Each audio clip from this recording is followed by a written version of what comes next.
Şolursa tartkan köpürü, çoğuppa gelgen er kırgız. Çok ese atan mekkengen, çoğuppa gelgen şer kırgız. Atan kırgız teğirdegi göktөгü, armak olup tekte dura көздөрү. Ezzeteden emgegiçe kaluşu, erektirdi her oyunu köpürü, her oyunu köpürü. Şolursa tartkan köpürü, çoğuppa gelgen er kırgız. Çok ese atan mekkengen, çoğuppa gelgen şer kırgız. Anmazın topunları durasın, kaltağılan babalardın urasın. Kırmızlardan köpürünün gökdoğusun, kılımlarga ulansın, kılımlarga ulansın. Şolursa tartkan köpürü, çoğuppa gelgen er kırgız. Çok ese atan mekkengen, çoğuppa gelgen şer kırgız. Şolursa tartkan köpürü, çoğuppa gelgen er kırgız. Çok ese atan mekkengen, çoğuppa gelgen şer kırgız.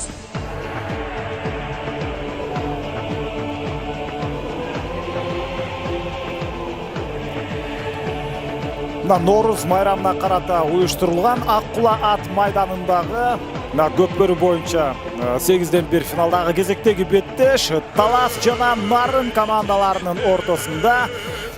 Бул көк кийимчендер, ток көк кийимчендер, булар Талас командасы, ал эми жашыл, ак жашыл деп айтсак болот, жашыл деп алалы, мындан ары түшүнүктүү болуш үчүн жашыл командасы булар Нарын. Азыр беттеш башталары менен азыр Талас командасынын оюнчусу 7-чи катар санында ойногон бул Карыпбек Эшиев, Вулкан ысымдуу ат минип жүргөн. Бул оюнчу улакты өз карамагында алып калган болчу. Азыр ошол замат Таластын чабуулу орун алды. Карыпбек Эшиев ал Вулкан менен жакшы ылдамдыкта баратат жана чабуулга чыгып эң акыркы учурда эсеп сандарын ачканга мүмкүнчүлүк болду. Карыпбек Эшиев бул 1983-жылы төрөлгөн оюнчу. Демек азыркы учурда 33-32 жашка келип калган. Беттеш башталган деле эсеп санын ачып кетти. Негизинен биз эки команданын оюнчулары менен тааныштырып өтө элекпиз. Анткени беттеш башталган деле ушундай кооптуу абал жаралып, ал эсеп сандарын өзгөрткөнгө шарт түзүп берди. Нарын командасынын курамы бул Тилек Сариев 1-чи катар саны менен 1980-жылы төрөлгөн оюнчу. Анын минген аты Огонек, андан ары Азамат Ишенов 2-чи 1983-жылы төрөлгөн, минген аты Магнат. Тилек Жусупов 1983-жылы төрөлгөн, анын минген аты Зора. Төлөбек Кемелбеков 94-жылғы Чалыш. Руслан Түкөшов 80-жылғы Ынтымак. Ногой Нурбек уулу 92-жылы төрөлгөн, анын аты минген аты Пуля. Нурболот Санжаров Күрөң, Алмаз Абдулда уулу Тору, Каныбек Сагынбаев Күрөң, Данияр Темиралы уулу Жерде жана Майрамбек Зарылбек уулу Тору. Тариел Койчуманов болсо ортомчу. Ушундай аттар менен Талас командасы кайрадан чабуулга чыкты. Бархат Супатаев улак менен баратат. Жана Бархат Супатаевдин КамАЗ ысымдуу аты КамАЗдан түшүп Тайгазандын ичинде калды. Жана ошентип эсеп сандарын 2-0 жеткирди. Биринчи упайды Карыпбек Эшиев алып келген, экинчисинде Бархат Супатаев. Оюн башталган деле 2-0 эсеби катталып отурат. Бул албетте Талас командасынын биз буга чейин айтып келгенде канчалык күчтүү экенинен кабар берет. Таластын оюнчулары менен тааныштырууну биз эми гана баштайбыз. Бул Марлис Койгелдиев, минген аты Тыты, өзү 1982-жылы төрөлгөн. Урмат Шерипбеков 2-чи катар саны менен минген аты Рембо, бул 1982-жылы төрөлгөн. Азыр болсо Бактияр Жабагиев, бул Таластын оюнчусу. Мына Каракуш ысымдуу минген аты. Кезектеги 3-чү упай үчүн бараткан мезгили. Нарын командасы татыктуу каршылык көрсөтө алган жок.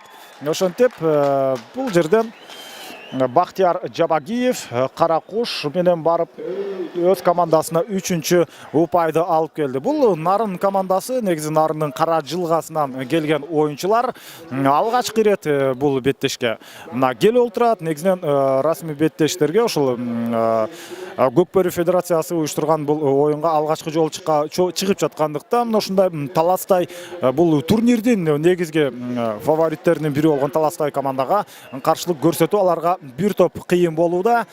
Биз Айбек Исаковду 3-чү катар сан менен Таласта, Шамкулак, анын минген аты Тынчтык Кабылбеков Торпедо, Бахтияр Жабагиев 3-чү упайдын автору Каракуш минген аты Жоки Орозбаев, 6-чы катар сан менен эр тору Карыпбек Эшиев 1-чи упайды алып келген оюнчу Вулкан минген аты Бархат Супатаев 2-чи упайды алып келген, ал КамАЗ минген аты Нуржан Мелисбек уулу Острый, ал эми урматы Раушан уулунуку Ахиллес, Норус Раатбек уулу Евро жана Сейитбек Анарбек уулу.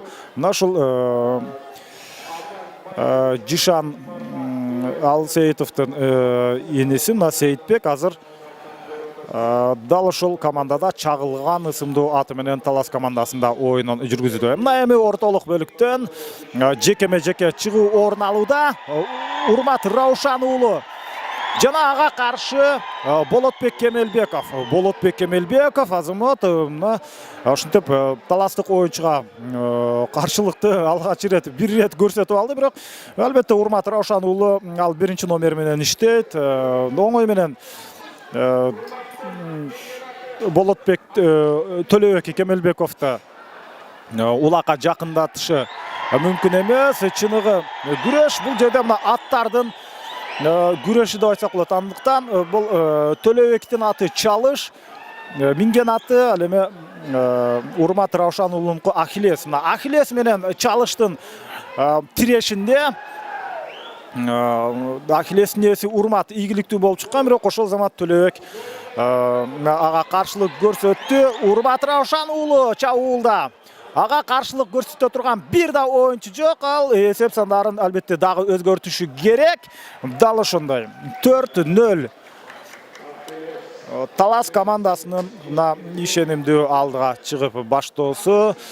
Мындай темп менен Талас командасы кете турган болсо, бул албетте Сары Өзөн өзүнүн атаандашын 16-1 эсебинде уткан. Булар мындай темп менен бара турган болсо, албетте 20-дан дагы булардын упайы ашып кетчүдөй, бирок өздөрүнө ыңгайлуу упай айырмачылыгын кармап алгандан кийин мүмкүн алар мына ушул бир аз жайыраак ойноп калат.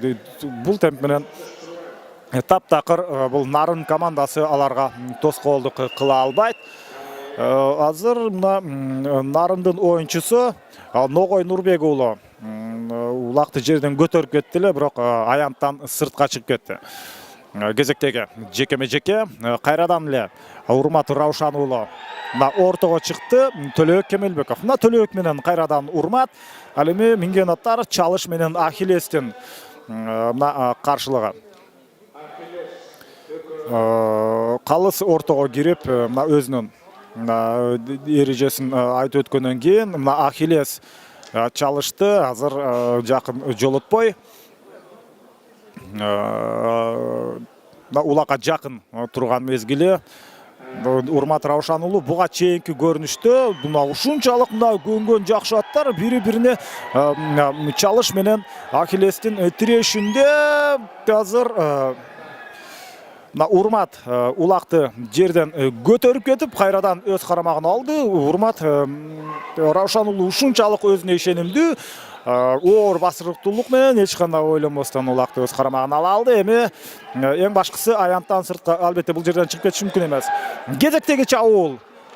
Бир да оюнчуну кайрадан анын өнөктөштөрү бардык оюнчунун жолун тосуп берди. Жогорку ылдамдыкта баратат. Мунун Ахиллестин ушунчалык акылдуулугун ушундан карасаң болот. Айланып, албетте, Тайгазанды ылдамдык менен өтүп кетпестен келип, Тайгазанга жакын келгенде токтоп, өзүнүн ээсине жакшы шартты түзүп берди. Ал эми 5-чи упайдагы Урмат Раушан уулунун эсебинде калды.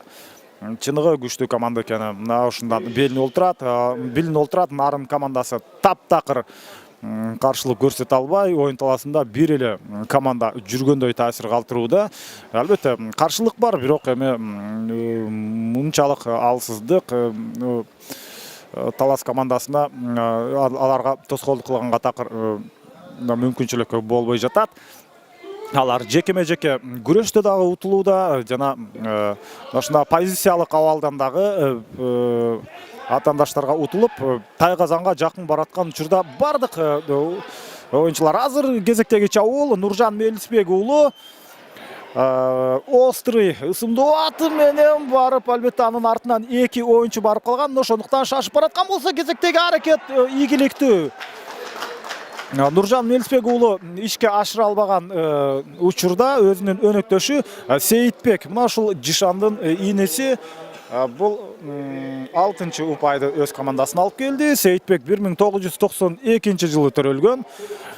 Ал мына ушул футболдо болсо качкан топ деп эсептелмек. Бул жерде ушундай тайгазанга түшпөй жерде калган улакты ошол замат көтөрүп, чагылган ысымдуу аттын үстүндө туруп Сейитбек өзүнүн алгачкы упайын алды жана өз командасына 6-чы упайды алып келди. Бул рет жерден улакты көтөрүп кетүүдө Жоки Орозбаев ошентип каптал чийинен сыртка чыгып кетти аянттан. Андыктан кезектеги жекеме-жеке чыгуу орун алат. Анда буга чейин Нарын командасы бир да жолу ийгиликтүү болгон жок. Баарында жекеме-жеке чыккан оюндардын баарында талас оюнчулары ийгиликтүү болгон. Бул рет кезектеги аракеттер кайрадан эле Урмат Раушан уулу, бул рет анын атаандашы Ногой Нурбек уулу улакты жерден көтөрүп кеткенге мүмкүнчүлүк алды.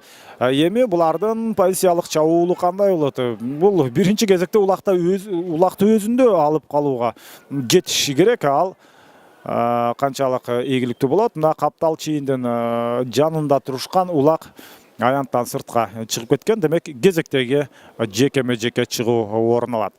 Бул учурда биз буга чейинки оюндарда кимдер чейрек финалга чыкканы тууралуу маалымат берип өтсөк, анткени бул жерде дээрлик 6 команда кийинки чейрек финалга чыга алды. Алар Бөрүлү, Ак Суу, Сары Өзөн, Талас жаштары, Достук жана Арашан командалары чейрек финалда. Азыр Талас менен Нарын командалары беттешүүдө. Булардын жеңгени менен мындан кийин Казарма менен МВДнын ортосундагы, ИИМдин ортосундагы беттеш болот. Мына ошол аны менен эң акыркы чейрек финалдагы команда такталат.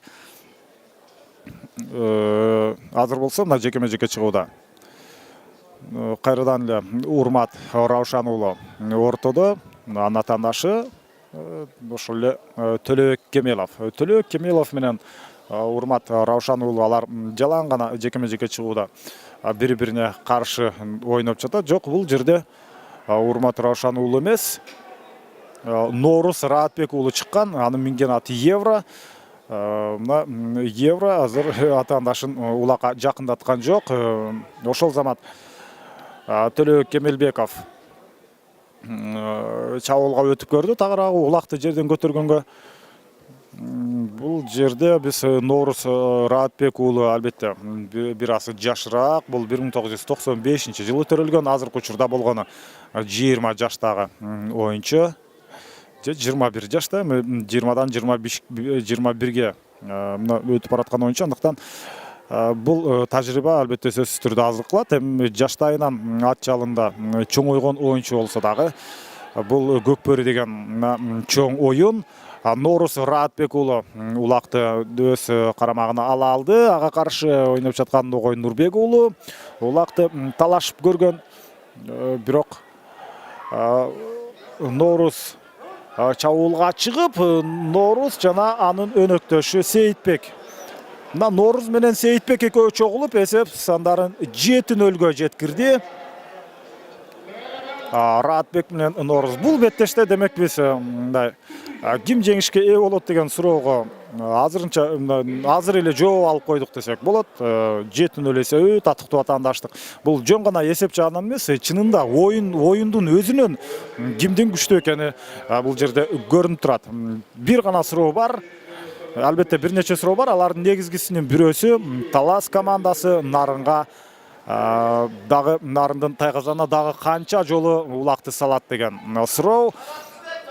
Азыр болсо Жоки Орозбаев улакты көтөрүп көрдү. Андан кийин Нуржан Мелисбек уулу кайрадан Жоки Орозбаев улакты жерден алды. Эми Жоки Орозбаев азырынча мына улакты тайгазанга таштай элек. Буга чейин бир мүмкүнчүлүк болгон, анда атандаштары каршылык көрсөткөн болчу. Бул ирет ал ийгиликтүү. Жоки Орозбаев өз командасына 8-чи упайды алып келди. Жоки Орозбаев, анын минген аты Эртору. 1900 жок, Жоки Орозбаев, Эртору ал өзү 1986-жылы төрөлгөн. Эсеп сандары албетте 8-0.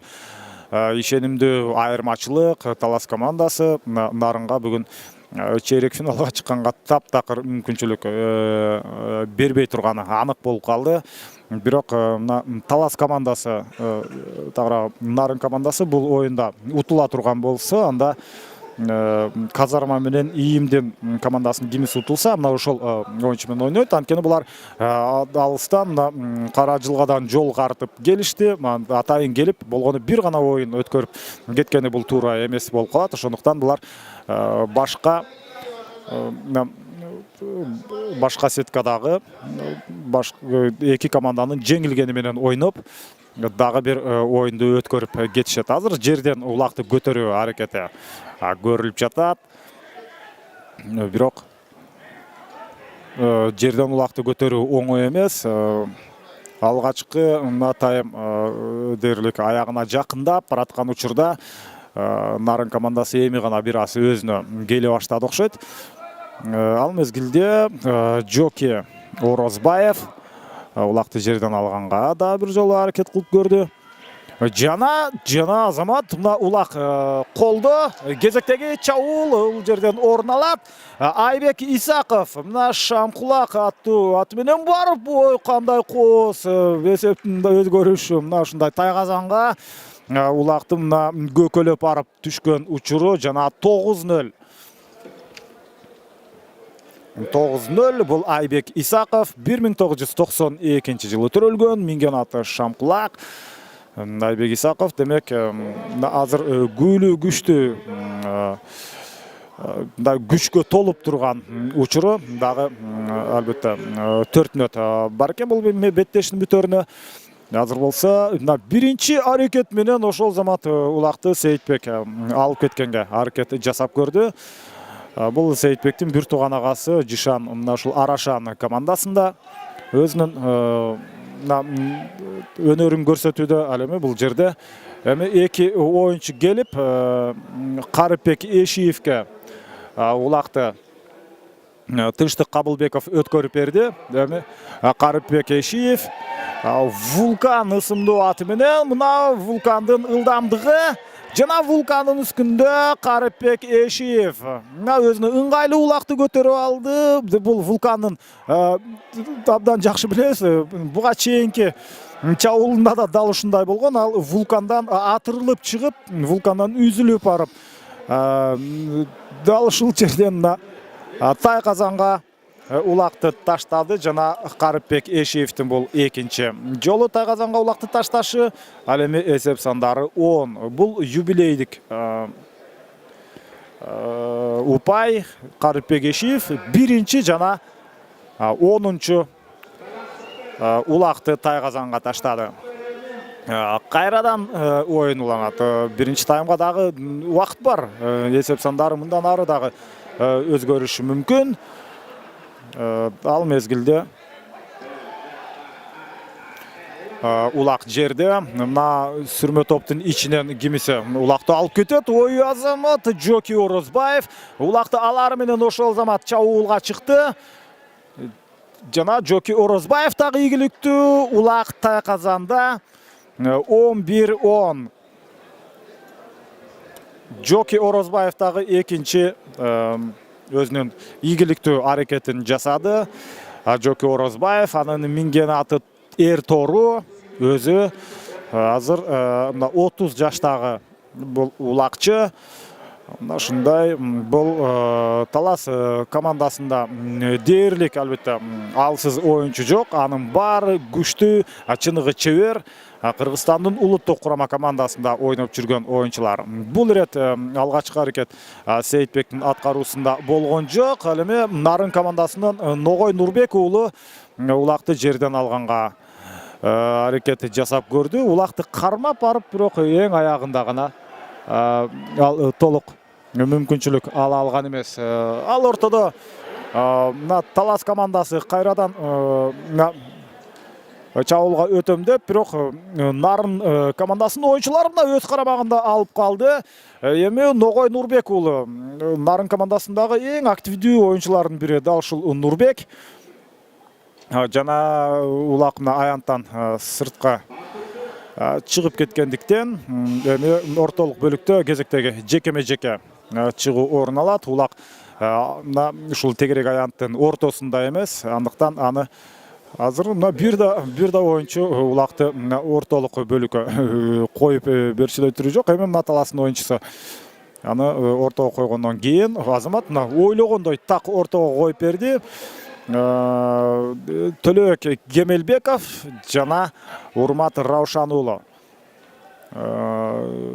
Төлөбектин бир жолу улакты жерден көтөрүп кеткен, жекеме-жекеде ийгиликтүү болгонун көргөнбүз. Мына кайрадан эле чалыш менен Ахиллестин тирешүүсү убакыт соңуна чыкты. Андыктан бул чалыш менен Ахиллес бири-бири менен тирешпей эле койсо болот. Биринчи оюндун жыйынтыгы боюнча эсеп сандары 11-0. Абдан өтө чоң айырмачылык. Биз сиздер менен экинчи 20 мүнөттүктө жолугабыз.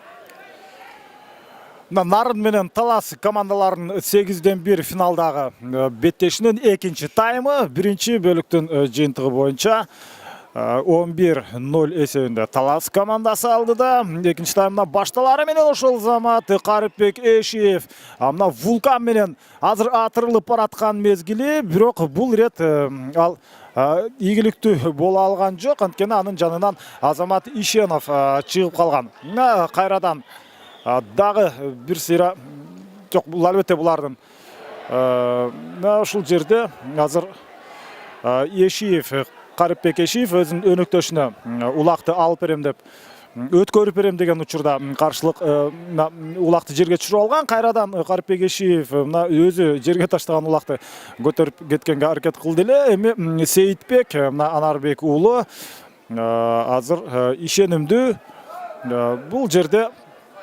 чабуулга баратат. Ал мезгилде аттын башын буруп, себеби албетте булардын тайказаны алмашкан. Буга чейин дал ушул биздин оң жактагы биринчи 20 мүнөттүктө тайказанга улакты таштап жаткан болсо, эми карама каршы тарапка башташ керек. Мына чагылгандын сызып бараткан мезгили Сейитбек Анарбек уулу бул эсепти ачканга мүмкүнчүлүк ала алган жок. Албетте дагы мындай татыктуу каршылык көрсөткөн деле эч ким болгон жок. Негизинен Сейитбек бул өзү 1992 жылы төрөлгөн абдан жакшы оюнчу деп, мына Жишандын бир тууган иниси деп, мындай баары мыкты улакчы көкпөрчү экенин билишет. Бирок бул ирет ал ийгиликтүү болуп чыккан жок. Эми ошол өзүнүн күсү менен барып аянттан сыртка чыгып кетти. Демек жекеме-жеке чыгуу бул жерде орун алат. Азыр Талас командасынан Жоки Орозбаев ортого түштү. Бул Жоки Орозбаев албетте мыкты оюнчулардын бири. Мага каршы негизинен буга чейин Төлөбек Кемелбеков жекеме-жекеге чыгып аткан болчу. Бул ирет Ногой Нурбек уулу улакка жакындай албай жаткан болсо, бул ирет жакшы ыңгайлуу учурду өзүнө түзүп ала алды. Бул пуля менен бул жерде Ерторунун ортосундагы мына кармаш жана мына бири-бирин сүргүлөп барып, эки 6-катар санда ойногон оюнчулар Жоке Орозбаев улакты көтөрүп кеткенге буга чейин мүмкүнчүлүк болгон. Мына ушунчалык аттардын бири-бирин ушинтип сүрүшүп, түртүшүп турганы булар чындап ушундай көкпөргө ылайыкталган, абдан баалуу аттар, абдан ушундай ийгилик алып келе турган, өздөрүнүн ээсин толук түшүнгөн аттар деп айтсак болот. Азыр мына Жокени улакты жерден көтөрө алды. Бул албетте нарындын тайгазанына жакын жердеги аянт болчу. Андыктан ошол замат Жоке чабуулга өткөн, кайрадан эле өзү менен жекеме-жеке чыккан оюнчу Ногой Нурбек уулу мага каршылык көрсөтүп баштады. Мындай абалдан албетте чабуулга чыгуу бир аз кыйыныраак жана Азамат, бирок аны ишке ашырганга Жоке Орозбаевда мүмкүнчүлүк болду. Өзүнүн беттештеги 3-чү упайын, ал эми жалпы эсепте 12-чи упай жаралды. 12-0 Нарын командасы кур дегенде мына бир жолу дагы азыр тайгазанга улакты таштай албай жаткан мезгили. Жоке Орозбаев чындыгында мыкты улакчылардын бири. Ал азыр 30 жашка чыгып калган оюнчу, абдан тажрыйбалуу жана келечекте дагы бир топ жылдар бою өзүнүн ушундай жакшы деңгээлин көрсөтүп жүрө ала турган оюнчу десек болот. Анын минген аты Ертору. Мына ушул Ертору ортолук жекеме-жекеде дагы өзүн абдан жакшы көрсөтө алганын мына силерге айтып өтөбүз. Азыр кайрадан ортолук бөлүктөн улакты мына жерден ийилип кетүүгө болгон алгачкы аракеттер. Ал мезгилде Бактияр Жабагиев мына кара куш менен ылдамдап баратат. Ал эмнегедир улакты бутуна алды. Бутуна албай, албетте бул карама каршы тарапка барыш керек. Мына ошон үчүн бутка ийилген. Бул толук түшүнүктүү. Мына кара куштун мына сызып бараткан учуру улакты мына бир колуна алып ушинтип эч ким ага тоскоолдук кылбайт. Мына ыргытып көкөлөтүп таштаганга шарт түзүлмөк. Мына эсеп сандары 13-0.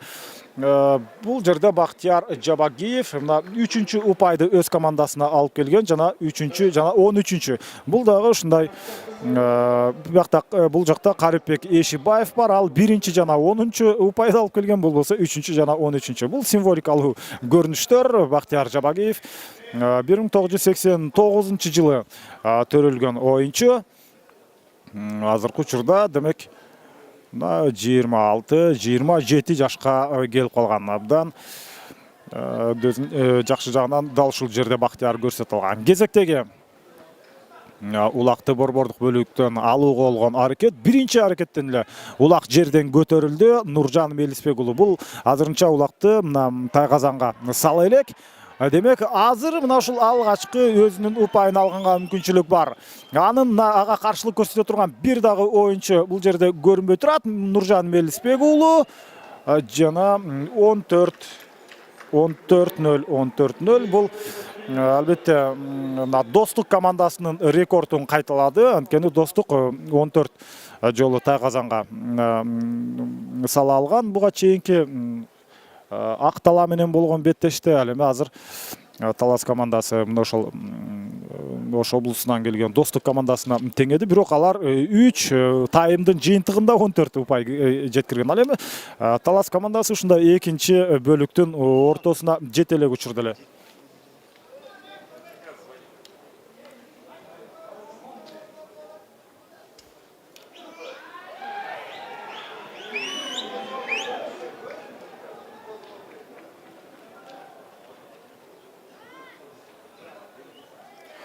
Мына кезектеги Талас командасынын чабуулу ал албетте азырынча ийгиликтүү боло элек. Жана улак бул жерде жерге түшүп калды дагы. Ушул жерден Албетте бул жерде мына улактын бардык тарабы ачык эмес, бир жак тарабында мына тайказан бар. Ошондуктан муну жерден көтөрүп кетүүгө албетте ыңгайлуу учур оңой менен жарала койбойт. Ага карабастан бул улакты жерден көтөрүп кеткенге мына Талас командасынын оюнчусунда мүмкүнчүлүк болду. Ал атынын тизгинин кое берип атаандашынан улакты тартып алганга гана аракет жасап жаткан. Азыр кайрадан Бактияр Жабагиев жок өзүнүн өнөктөшүнө ашырып берген экен улакты. Марлес Койгелдиев, анын минген аты Тыты. Мына ушундай эң жашуулуу оюнчулардын өз командасында албетте болгон оюнчулардын бири Марлес Койгелдиев улакты өз карамагында алып кала албай, аны жерге өзүнүн өнөктөшүнө берерде жерге таштап кеткенде кайрадан Талас командасында улак кармалууда. Бул беттеште албетте жеңүүчү анык. Бирок азыр Айбек Исаков өз учурунда мына Достук командасында ойноп жүргөн бул оюнчу 9-чу улакты ал тайказанга салган. Азыр дагы бир ийгиликтүү аракетин жасаш үчүн мына 3 оюнчу тең артта калып калды. Баарын жазгыр өттү, бирок бирөөсү кайрылып келип кайрадан жолун тосконго мүмкүнчүлүк алып отурат. Демек, Талас командасы бул жерде тактикалык жактан жакшы ойной албайт. Анткени 19 эсеби бул абдан жок, ири эсеп айырмачылык бул абдан жогору болуп, мына ошентип алар бир аз бошоңураак ойной баштаганбы, бирок аягында алар деле ийгиликтүү. Ошентип Марлес Койгелдиев бул беттештеги өзүнүн алгачкы упайын жарата алды. Ал эми жалпы эсеп боюнча 15-0. Булар эми Достук командасынын рекордун жаңыртты. Алдыда дагы бир команда бар, алар Сарыөзөн. Сарыөзөн ушул 8-1 финалда Илбирс менен ойноп, аларга 16 упай жараткан, 16 жолу улакты тайказанга таштаган. Андыктан азыр Талас командасында мына ушул мүмкүнчүлүк бар, алардын рекордун кайталашы керек. Себеби биз мына жеңүүчү аныкталып калган учурда ушундай кызыктуу көрсөткүчтөргө албетте маани бере баштайбыз. Мына ылдам бара жаткан бул Нуржан Мелисбек уулу өзүнүн острый асымдуу аты менен ага каршы чыкчу оюнчулар бул жерде пайда боло калабы? Жок, андай эмес. Эмнегедир мына ушул жерде Нарын командасындагы Тариел Койчумановдун ал өзүнүн атын башкара албай, мына ал таптакыр башка жака кетти. Ал мезгилде биз мына ушул Нуржан Мелисбек уулунун экинчи упайы 16-чы упай. 16-чы жана Сарыөзөндөн рекорду кайталанды. Аны жаңыртуу үчүн дагы жок дегенде бир жолу улакты тайказанга ташташ керек. Албетте Нарын командасынан татыктуу каршылык жок. Андыктан ал бул рекорд жаңырарынан биз күмөн санабай эле койсок болот. Ал мезгилде Нарындын оюнчусу Тилек Жусупов ортолук бөлүккө жетпей улакты жерге таштап алды. Демек, кайрадан өзү келип ушул борбордук бөлүктөгү каптал чейинден 15 метр аралыктагы жерге улакты коюшу керек. Бир сыйра бул айланып келүүнү чечкен сыяктуу. Эмне болсо дагы мына ушундай ага эч ким каршылык көрсөтпөй турган учурда улак менен бир-эки ары бери жылып алса бул эч кандай жаман нерсе эмес. Мына кайрадан борбордук бөлүктөн, ортолук бөлүктөн эми улакты жерден көтөрүп кетүүгө алгачкы аракеттер катар менен эки оюнчу улакты кармап калган. Ал мезгилде Карыпбек Эшиев Вулкан менен атырылып баратат. Жана эч кандай каршылык жок, ишенимдүү, жөнөкөй баары. Мына Карыпбек Эшиев 17-чи упайда алып келди. Мына убакыт өткөн сайын уламдан улам ушинтип айырмачылык орун алууда. Андыктан Карыпбек Эшиев бул беттеште 3 жолу упай жарата алды.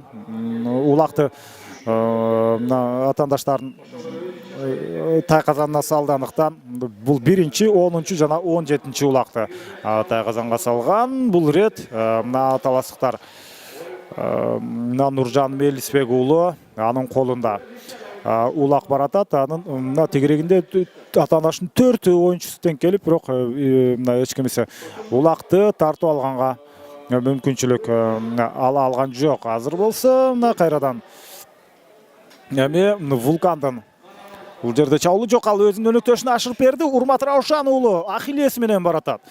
Ахиллес жана ага каршы Азамат Ишенов тоскоолдук жаратышы керек. Жок, ал тоскоолдук жарата албай ары өтүп кетти. Ал эми Ахиллестин ээси Раушан уулу Урмат эгер мен жаңылбасам 18-чи 18-чи упайды алып келди. Дагы 18-0 бул ушунчалык ири эсеп. Бул 8-ден 1 финалда катталып отурат. Бир дагы башка команда 18 жолу Тайқазанга улакты сала алган эмес. Ахиллес негизинен мына жекеме-жеке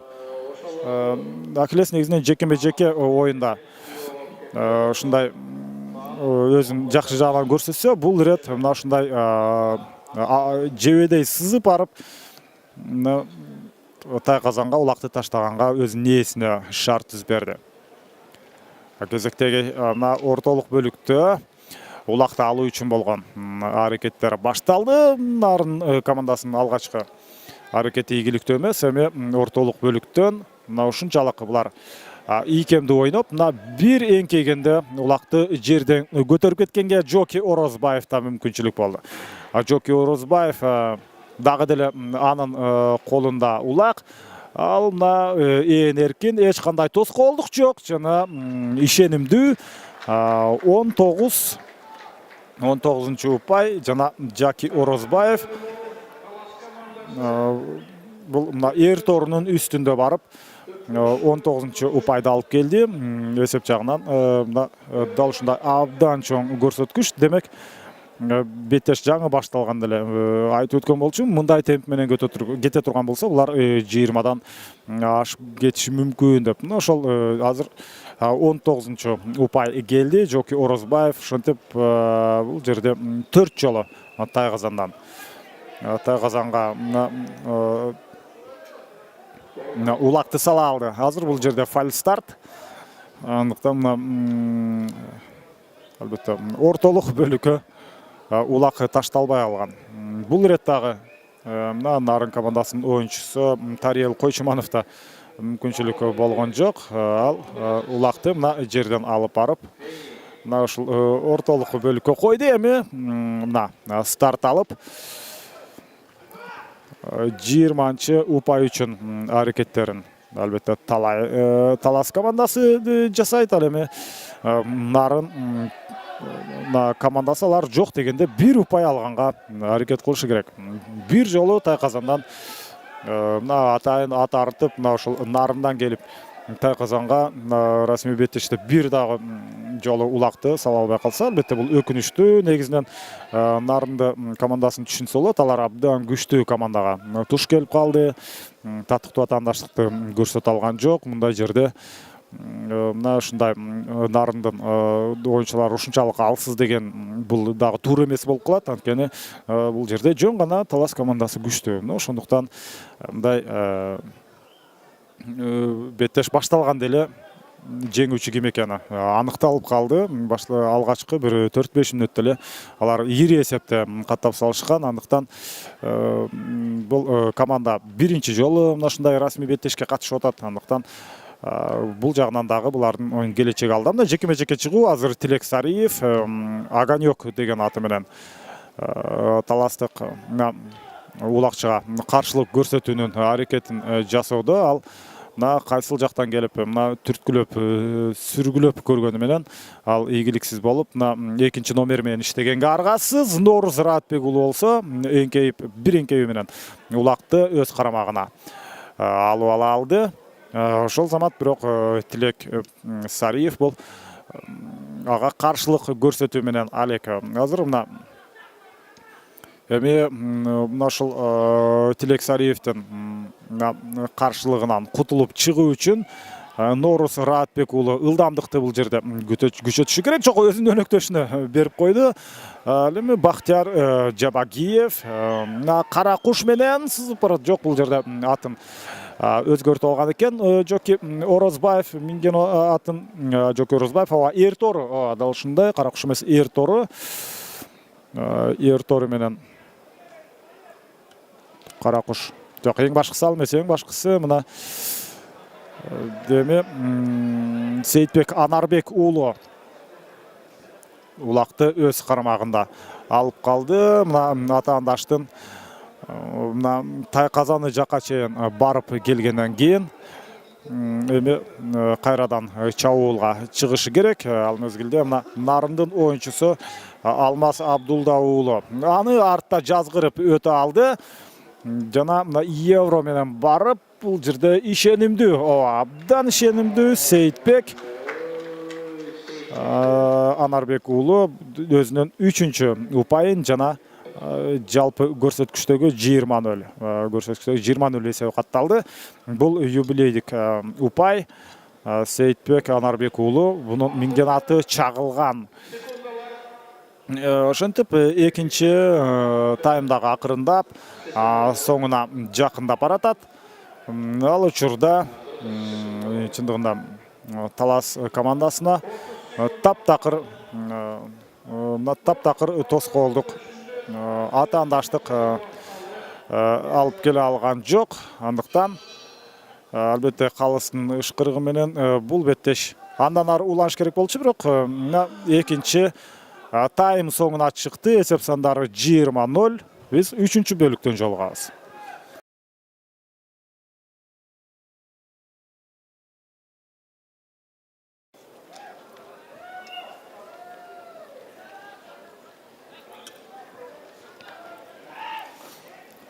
Талас менен Нарын командасынын ортосундагы 3-чү тайм.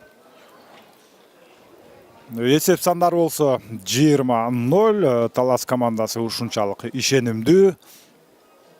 Андыктан бул беттештеги албетте чейрек финалга чыга турган команда анык. Ал албетте Талас командасы, бирок башка суроо бар бул жерде. Дал ушул Талас командасы эми бул 3-чү 20 мүнөттүктө дагы канча жолу Тайказанга улакты салат деген суроо бар. Азыр болсо Жоки Орозбаев улакты жерден ийилип кеткен болчу, бирок ал кайрадан жерге түшүп калды. Бул ирет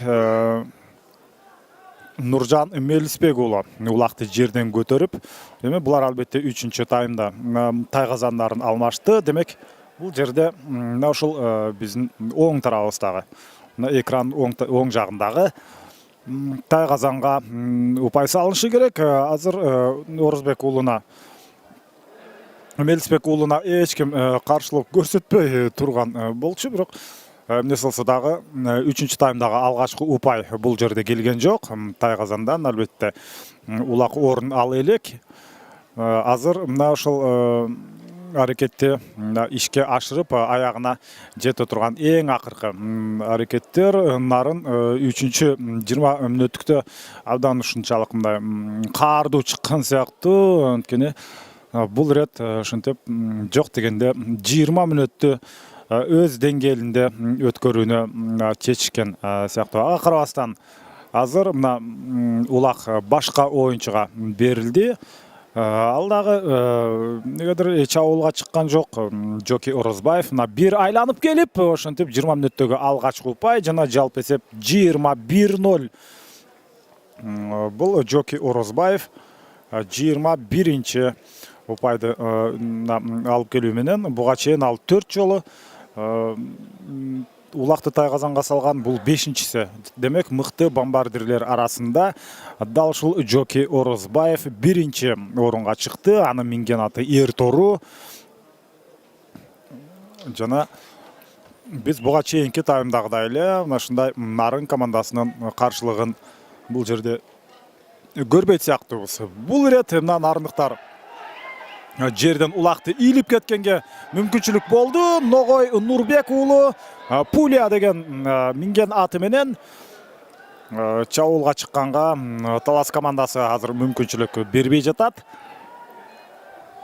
Жана алардын албетте бул Ногой Нурбек уулу улакты өз карамагында жакшы алып кала алган жок дагы. Албетте анын колунан улак жерге түшүп кетти. Ошол замат Таластын оюнчусу дагы улакты жерден алганга аракет жасап көрдү, бирок өзүнүн аты улакты басып алгандан кийин ал жерден көтөрүлбөй, азыр мына сүрмө топ улактын тегерегинде аны көтөрүп кеткенге болгон аракетин жасоодо Урмат Раушан уулу Ахиллес менен азыр улакты жерден көтөрүп алды. Анын азыр мына ылдам бара жаткан мезгили. Ахиллестин үстүндө Урмат Раушан уулу жана ой.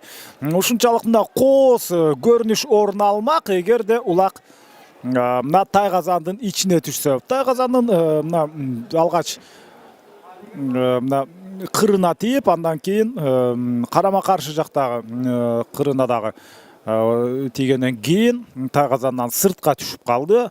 Бул жерден улакты көтөрүп кетүү бир аз кыйыныраак, анткени улактын бир жак капталын толугу менен Тайгазан жаап калган.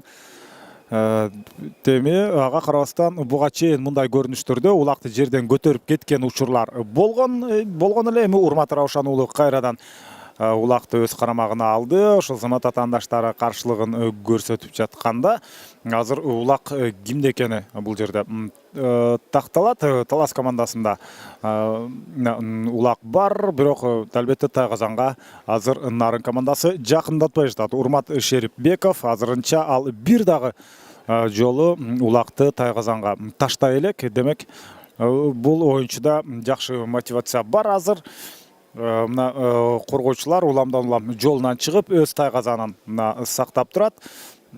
Жана албетте мындай тоскоолдук болуп жаткан учурда улакты Тайгазанга салуу кыйыныраак. Азыр Урмат Шерипбеков өзүнүн өнөктөшүнө улакты өткөрүп берди. Ага каршы ойной турган оюнчуну мына артта калтыргандан кийин Сейитбек Анарбек уулу, бул дагы Талас командасындагы эң активдүү оюнчулардын бири. Бир оюнчуну жазгырды, бирок анын жолунан дагы бир атаандаш чыкты. Бул ирет Тариел Койчуманов мына ортомчу деген аты менен ортодон пайда боло калып мына улакты Тайгазанга тыштаганга мүмкүнчүлүк бербей калган. Азамат Нарын командасы азыр жакшы коргонуп жаткан чора. Сейитбек Анарбек уулу мына бир сыйра четке чыгып келип, улактын абалын жакшылап оңдоп алды. Эми атаандаштардын позициясын бир сыйра карап, ээлеп алгандан кийин өздөрүнүн Тайгазанын көздөй баратат. Бул тактикалык жүрүш болуп эсептелет. Эмне үчүн? Анткени мына ушул жака келгенде бул жактан алыстан мына ушундай ылдамдык менен Тайгазанды көздөй келиши керек. Нарын командасынын оюнчулары мына ушул өздөрүнүн Тайгазанынын четинде калды. Азыр ылдамдык менен бараткан Бактияр Жабагиев. Бактияр Жабагиев улакты Тайгазанга салып, ошентип ал 22-нчи упайды өз командасына алып келди. Урмат Жабагиев буга чейин 2 жолу 3-чү жана 13-чү улакты Тайгазанга салган. Бул ирет 22-нчи упайда өз командасына алып келди. Бул абдан жогорку көрсөткүч 22. Бул турнирде мынчалык көп жолу улак Тайгазандан орун ала элек болчу. Андыктан Нарын командасында бир да упай жок. Алар азырынча атаандаштын мына Тайгазанын албетте камалоого ала элек. Азыр ортолук бөлүктөн кайрадан аракет орун алмак, бирок калыстын ышкырыгы бул жерден жаңыргандай болгон, бирок жаңырбаптыр. Нуржан Мелисбек уулу улак менен келип, острый анын минген аты Азамат Нуржан Мелисбек уулу 23-чү упайды өз командасына алып келди. 23-0. Нарын командасы такыр каршылыкты көрсөтө алган жок. Мүмкүн мына ушундай ат артуу алыстан келгенден кийин жок дегенде бир упай, жок дегенде бир жолу улакты Тайгазанга салганга шарт түзүп алышы керек болчу. Ал мезгилде улак ортолук бөлүккө ташталбай калды. Калыс болсо оюнду улантып бергиле деп атат. Анткени мындай жерде ушундай ири эсеп катталып жаткан учурда андай майда барат нерселерге көңүл бөлүүнүн деле чындап айтканда анчалык мааниси жок. Тилек Жусупов мына Зора ысымдуу аты менен улакты чаап келаткан мезгилде анын атаандашы таластык оюнчу, жаңылбасам бул Марлес Койгелдиев, аттын үстүнөн атаандашынан улакты жылып алган. Ал өзүнүн өнөктөшүнө чыгарып берди. Бактияр Жабагиев мына ушундай улакты тайказанга салуу жагынан чыныгы чебер оюнчу. Мына ошондуктан Улан Жабагиевке көбүрөөк улакты жерден алгандан кийин өткөрүп берүүдө. Ал тайказанды бир сыйра айланып барып таштайм деп ал учурда атаандаштары тоскоолдук жаратып калды дагы. 24-чү упай азырынча келе элек.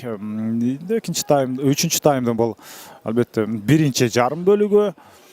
Бул мезгилде бир оюнчунун аты жерге жыгылып калды. Андыктан бул жерде токтоп турушу керек. Ордунан туруп кетти. Ошол эле Жабагиев, улак дал ушул Жабагиевде болчу.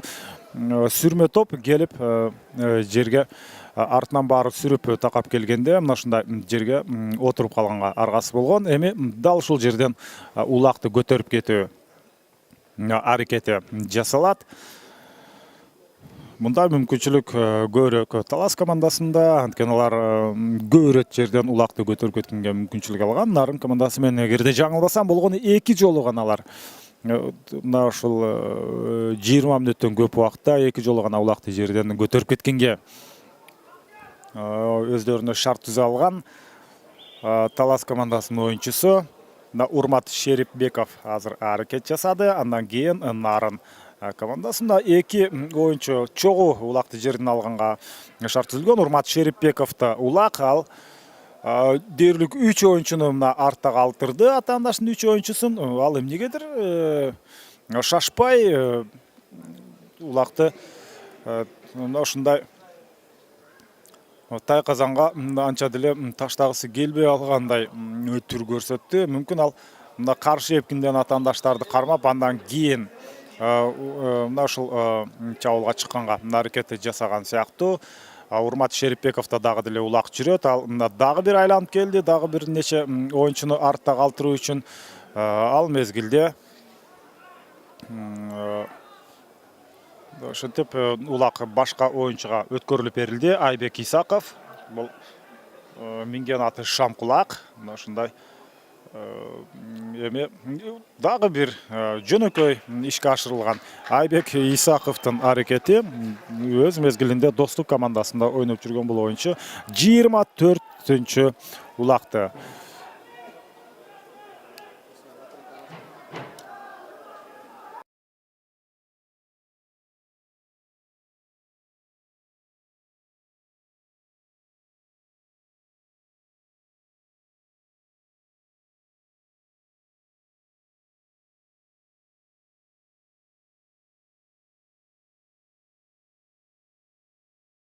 Men sizlarga ishni jarayonlardan aytaverayim. Vaqt bo'lsa shu ketyapti. 2 minutga жетпеген vaqt qoldi.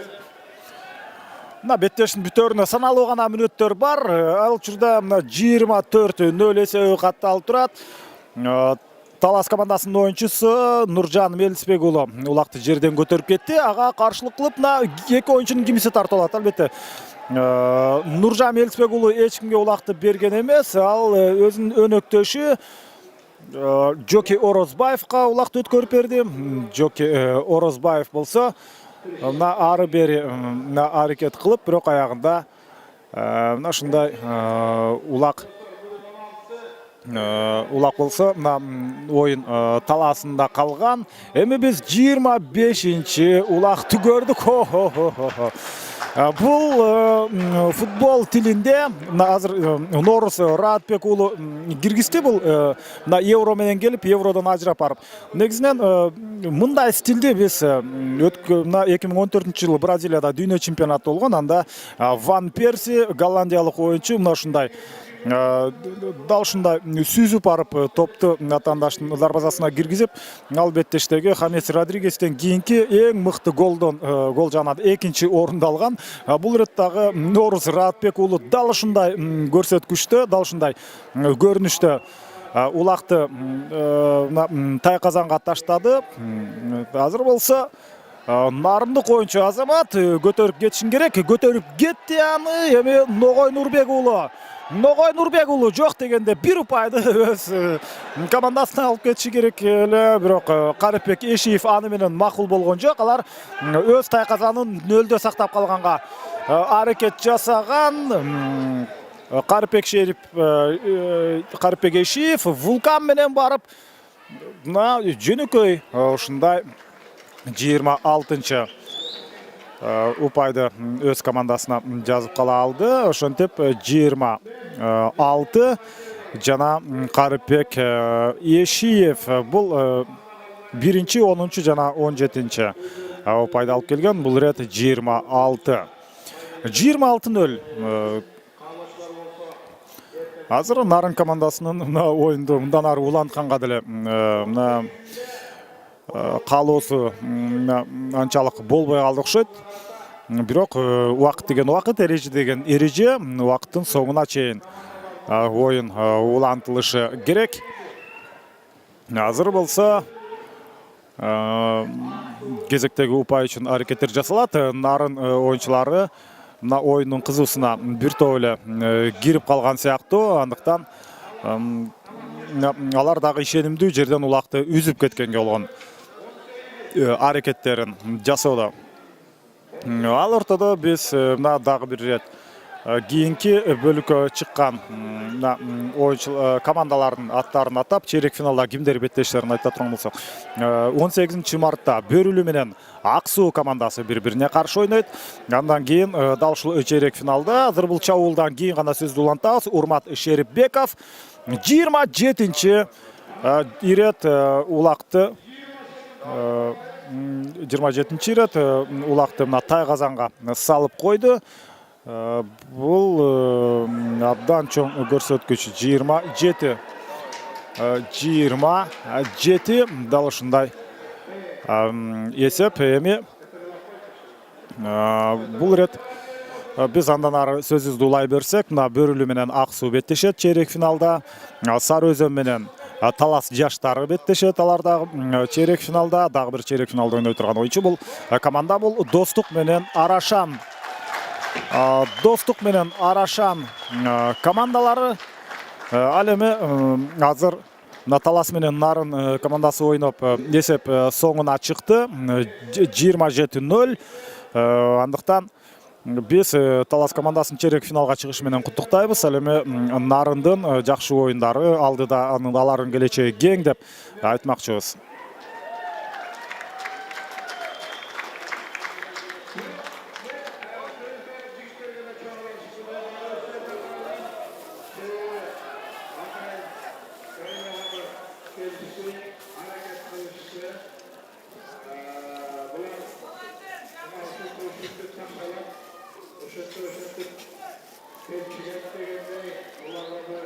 Oyunları aslında ilk